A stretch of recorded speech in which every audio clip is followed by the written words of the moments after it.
जिल्ह्यामध्ये मागील 8 दिवसांमध्ये तिसऱ्यांदा अवकाळी पाऊस, ज्वारी मका पिकांचं मोठं नुकसान तर हळद आणि भाजीपाला वर्गीय पिकांचं वादळी वाऱ्यासह पावसामुळे मोठं नुकसान झालंय।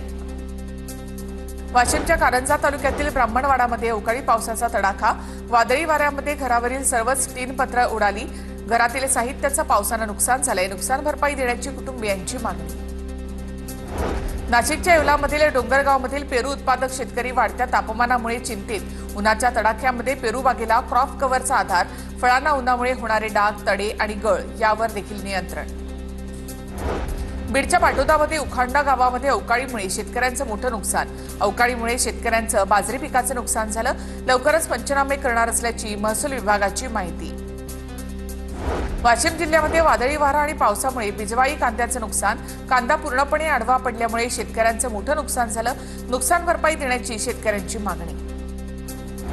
लातूरमध्ये फळबागा आणि पालेभाज्या शेतीला अवकाळी पावसाचा फटका, शेतकऱ्यांचं अवकाळी पावसाने अतोनात नुकसान, गारपीट आणि वादळी पावसामुळे कांद्याची नासाडी व्हायला सुरुवात। बीडच्या गेवराईमध्ये अवकाळी पावसाचा तडाखा, वादळी वाऱ्यासह झालेल्या पावसामुळे ज्वारीसह उन्हाळी बाजरी पीक जमीनदोस्त, प्रशासनाने पंचनामे करून मदत करावी, शेतकऱ्यांची मागणी। परभणीमध्ये सलग तिसऱ्या दिवशी अवकाळी पाऊस आणि ज्वारी आंबा पिकांना वादळी वाऱ्याचा फटका, अनेक भागामध्ये पंचनामे करण्यासाठी कृषी अधिकारी येत नसल्याची तक्रार।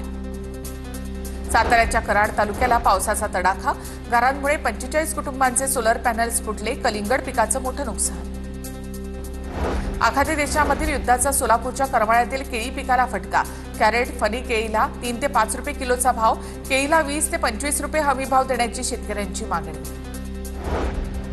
नंदुरबार तालुक्यातील 345 शेतकरी अवकाळी पावसामुळे संकटात, 187 हेक्टरवरील पिकांचं मोठ्या प्रमाणात नुकसान, अवकाळी पावसामुळे कांदा आणि मका पिकांचं मोठं नुकसान झालंय। जळगावच्या 40गाव तालुक्यामध्ये अवकाळी पावसाचा मोठा फटका, 52 गावांमधल्या सुमारे 1302 शेतकरी बाधित, सुमारे 500 हेक्टर रब्बी पिकांचं नुकसान, मका, गहू, कांदा, हरभरा, ज्वारी, बाजरी पिकांना मोठा फटका। जळगावमध्ये चिंचोली गावामध्ये अवकाळीमुळे केळी बागांचं नुकसान, शेतकऱ्यांना आर्थिक फटका, नुकसान भरपाई देण्याची शेतकऱ्यांची मागणी। बीडमध्ये वादळी वाऱ्यासह पाऊस, नारायणगडावरील नारळी सप्ताहाच्या मंडपाचं मोठं नुकसान, अचानक आलेल्या पावसामुळे भाविकांची धावपळ। बीड शहरामध्ये कोसळलेल्या अवकाळी पावसामुळे नगरपालिका प्रशासनाची पोलखोल, 15 दिवसांपूर्वी शहरामध्ये लावलेली सिग्नल यंत्रणा कोसळली, जोरदार वादळी वाऱ्यामुळे सिग्नल यंत्रणा कोसळली। वाऱ्यासह झालेल्या अवकाळी पावसामुळे वाशिम ते काटा दरम्यान सोलार प्लांटसाठी उभारण्यात आलेले 6 विद्युत पोल रस्त्यावर पडले। सोलार प्लांटसाठी 3 महिन्यांपूर्वीच हे विद्युत पोल उभारण्यात आले होते। नागरिकांकडून कामाच्या दर्जाबाबत प्रश्नचिन्ह। पोल उभारण्यात आले होते, नागरिकांकडून कामाच्या दर्जाबाबत प्रश्नचिन्ह।